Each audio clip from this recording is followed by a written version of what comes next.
Chocolate vanilla coconut barfi laddu எப்படி பண்ணுறதுன்னு பார்க்கலாம். 15 மினிட்ஸில் பண்ணிடலாம். ரொம்ப ஈஸியாக, ரொம்ப இன்ஸ்டண்ட்டாக பண்ணிடலாம். இதுக்கு கன்சிஸ்டன்சி எதுவும் தேவையில்லை. ரொம்ப சாஃப்டாக இருக்கும்.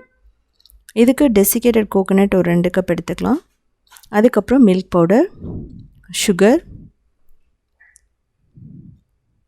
நெய் ஒரு 2லேருந்து 3 டேபிள் ஸ்பூன், அதுக்கப்புறம் பால் வந்து ஒரு 1.5 கப் எடுத்துக்கலாம். ஸோ நம்ம பால் வந்து 1 கப் முதல்ல ஊற்றிடுறோம்.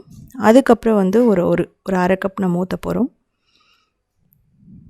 ஸோ கொஞ்சம் கொஞ்சமாக பால் ஊற்றினா தான் ரொம்ப பர்ஃபெக்டாக வரும்.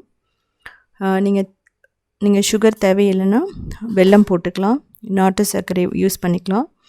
பால் வந்து பிடிக்கலைன்னா தேங்காய் பால் ஊற்றிக்கலாம். இது வந்து நல்லா மிக்ஸ் பண்ணணும். இதில் லம்ஸ் எல்லாம் எதுவுமே இருக்கக்கூடாது. ஸோ இது வந்து பார்த்திங்க அப்படின்னா பேனில் ஒட்டாமல் எல்லாம் ஒன்றோடு ஒன்று சேர்ந்து நல்லா வந்து மிக்ஸ் ஆகி வரணும். நல்லா திக்காக இருக்கணும். அந்தளவுக்கு நம்ம இதை அப்படியே மிக்ஸ் பண்ணிகிட்டே இருக்கணும். இப்போது நான் வெல்லம் போடுறேன். ஜாகரி பவுடர் ஒரு 1/2 கப் போட்டுக்கலாம். 1/2 கப் அப்படிங்கிறது வந்து 125 கிராம். அதை போட்டுட்டு நம்ம கண்டினியூஸாக அதை மிக்ஸ் பண்ணிகிட்டே இருக்கணும். தேவைப்பட்ட இடையில வந்து நம்ம நெய் ஊற்றிக்கலாம். இப்போது மில்க் பவுடர், இது கொஞ்சம் ரன்னியாக இருக்கிற மாதிரி இருந்ததுன்னா மில்க் பவுடர் வந்து ஒரு 1/2 கப் போட்டுக்கலாம். ஸோ முதல்லையே போடுறதுக்கு நம்ம இப்படி இடையில போடும்போது நல்ல திக்னஸை கொடுக்கும். இப்போது அடிப்பிடிக்கிற மாதிரி இருந்துச்சுன்னா 1 டேபிள் ஸ்பூன் நெய் ஊற்றலாம். ஸோ இது மேக்ஸிமம் ரெடி ஆகிட்டே வந்துட்டுருக்கு. இதில் தேவைப்பட்டால் நீங்கள் நட்ஸ் எல்லாம் கூட யூஸ் பண்ணிக்கலாம். ஸோ இப்போ எல்லாம் ஒன்றோடு ஒன்று சேர்ந்து அந்த பேனில் ஒட்டாமல் வந்துருச்சு. இப்போது ஆஃப் பண்ணிக்கலாம்.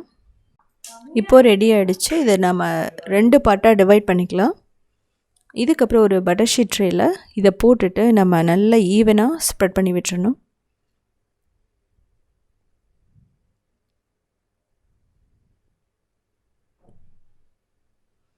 நீங்கள் ஃப்ளேவருக்காக வனிலா எசன்ஸ் கூட விட்டுக்கலாம், இல்லை ஏலக்காய் பொடி கூட போட்டுக்கலாம், ஒன்றும் பிரச்சனை இல்லை. பட் இது ப்ளைனாகவே பார்த்தீங்கன்னா ரொம்ப சூப்பராக இருக்கும்.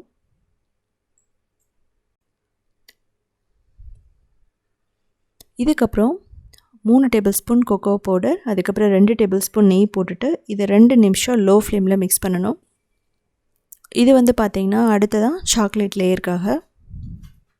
இதுலேயே நம்ம கேரமலும் பண்ணலாம். ஸோ சாஃப்ரானும் பண்ணலாம். நான் கூடிய சீக்கிரமே அந்த வீடியோவும் நான் வந்து அப்லோட் பண்ணுறேன். இப்போ இது நல்லா செட் ஆகிடுச்சு. இதுக்கு மேலே நம்ம செகண்ட் லேயர் வந்து வைக்கலாம். அதே மாதிரியே ஈவனாக ஸ்ப்ரெட் பண்ணி விட்டுட்டு நம்ம ஒரு ரூம் டெம்பரேச்சரில் ஒரு 2 மணி நேரம் விட்டுட்டோன்னா நல்லா செட் ஆகிடும்.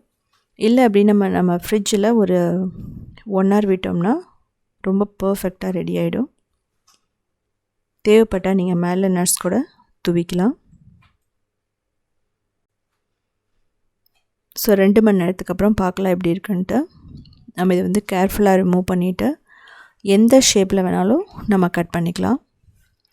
ஸோ பட்டர் ஷீட் போட்டுட்டிங்க அப்படின்னா டீமோல்ட் பண்ணுறது ரொம்ப ஈஸியாக இருக்கும். ஸோ குழந்தைகளுக்கு ரொம்ப பிடிச்சமான சாக்லேட் வெனிலா பர்ஃபி, அது கோகனட்டில் நம்ம பண்ணியிருக்கோம். ஸோ இதுக்கு தேவையான பொருட்கள் ரொம்ப பர்ஃபெக்டாக நான் முன்னாடியே வீடியோட ஃபஸ்ட்லேயே நான் கொடுத்துருக்கேன், நீங்கள் போய் பார்த்துக்கலாம். இது பார்த்திங்கன்னா ஃப்ரிட்ஜில் வச்சுட்டு சாப்பிட்ணும். எப்படி ஒரு 3 days வரைக்கும் கண்டிப்பாக வரும். இதுலேயே வந்து பார்த்திங்க அப்படின்னா நம்ம லட்டும் பண்ணலாம். ஸோ அதையும் வந்து இந்த வீடியோட கடைசியில் லாஸ்ட்டில் காட்டியிருக்கேன். ஸோ நமக்கு பர்ஃபி ரெடி ஆகிடுச்சு. ஸோ உங்களுக்கு பர்ஃபியாக வேணாம், சின்ன சின்ன லட்டாக வேணும்னா இதையே வந்து ஒரு பர்ஃபியை நல்லா கட் பண்ணிவிட்டு லட்டு மாதிரி நம்ம பிடிச்சிக்கலாம்.